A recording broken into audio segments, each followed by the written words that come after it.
سلطان سبکتگین کی تجہیز و تکفین کے بعد محمود غزنوی نیشاپور چلا گیا۔ چونکہ وہ مرد میدان تھا، اس لیے اس نے سب سے پہلے فوج کی تنظیم کی طرف توجہ دی۔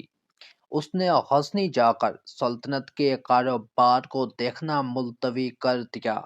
اسے یقین تھا کہ حکومت کی مشینری چل رہی ہے اور اگر کوئی گڑبڑ ہوئی تو اسے اطلاع مل جائے گی۔ اس کے دماغ میں سلطانی کا خبط ہوتا تو وہ سب سے پہلے غزنی جاتا اور باپ کی مسند سلطانی پر جا بیٹھتا۔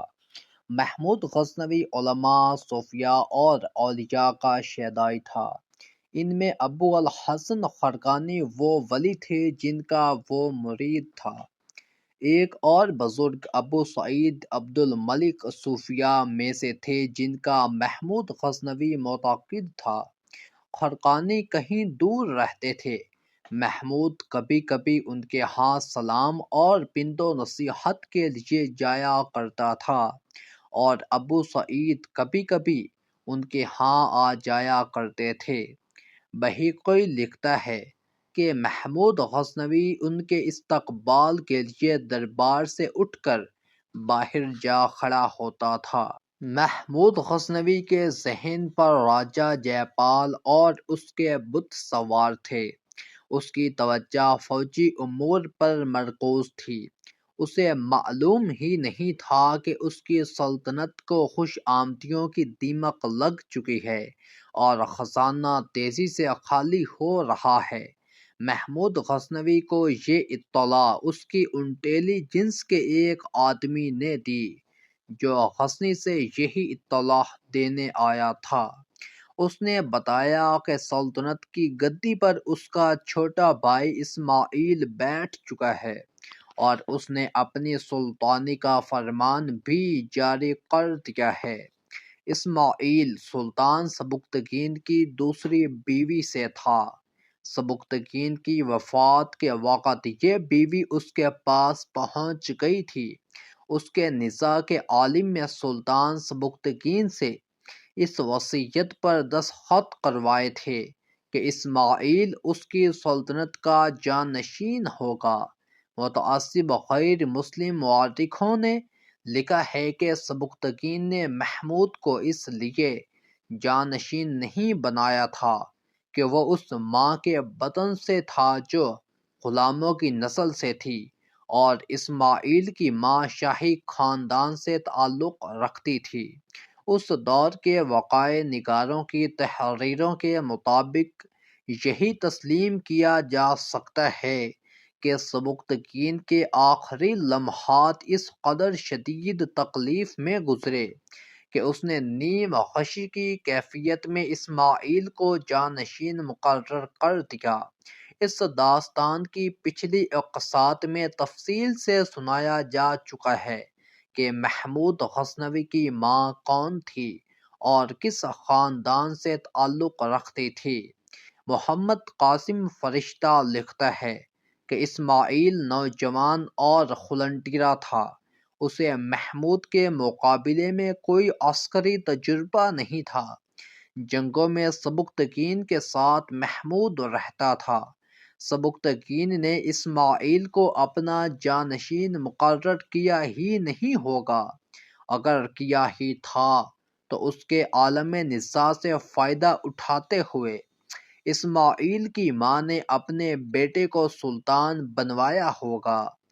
دونوں بھائیوں میں اتنا فرق تھا کہ جب محمود اپنے باپ کی تجہیز و تکفین سے فارغ ہو کر نیشاپور چلا گیا اور راجہ جے پال کا حملہ روکنے یا ہندوستان پر حملہ کرنے کی تیاریوں میں مصروف ہو گیا، اس وقت اس کا چھوٹا بھائی اسماعیل بلخ میں اپنی رسم تاج پوشی میں مگن ہو گیا۔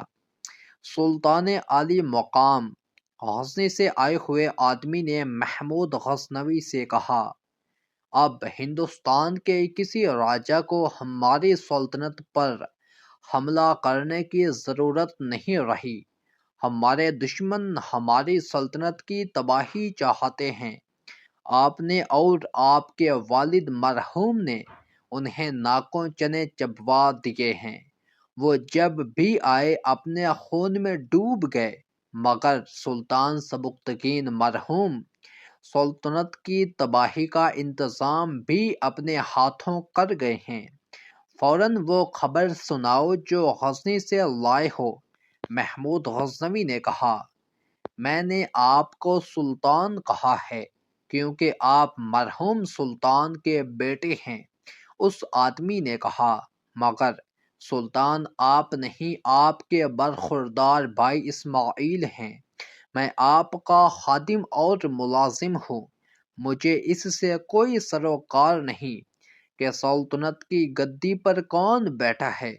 میں ایک وفادار اور نمک حلال ملازم کی حیثیت سے یہ بتانے آیا ہوں کہ جس دربار میں سالار اور دیگر عسکری کماندار احکام اور ہدایات لینے آیا کرتے تھے، وہاں اب خوش آمدیوں کا ہجوم ہوتا ہے۔ میں یہ تو نہیں بتا سکتا کہ آپ کے بھائی کے مشیر کون ہیں۔ وہ جو کوئی بھی ہیں، انہوں نے آپ کے بھائی کو چرب زبانی اور چاپلوسی کی زنجیروں میں گرفتار کر لیا ہے۔ نہایت معمولی حیثیت کے لوگوں کو اعلیٰ رتبے اور درجے دے دیے گئے۔ فوج کی تنخواہوں میں اضافہ کر دیا گیا ہے۔ مجھے آپ کے اور آپ کے والد مرحوم کے وفاداروں نے بتایا ہے کہ خزانہ تیزی سے خالی ہوتا جا رہا ہے۔ محمود غزنوی کو جیسے چکر آ گیا ہو، اس نے آدمی کو اس ہدایت کے ساتھ رخصت کر دیا کہ وہاں کی مزید اطلاعات فراہم کرے۔ وہ خود اپنی ماں کے پاس گیا جو اس کے ساتھ رہتی تھی۔ مجھے خود وہاں جانا چاہیے، محمود غزنوی نے اپنی ماں سے کہا۔ مجھے وہاں سے آنا ہی نہیں چاہیے تھا، مگر میرے دل میں سلطانی کی خواہش نہیں تھی۔ میرے فرض کے تقاضے کچھ اور ہیں۔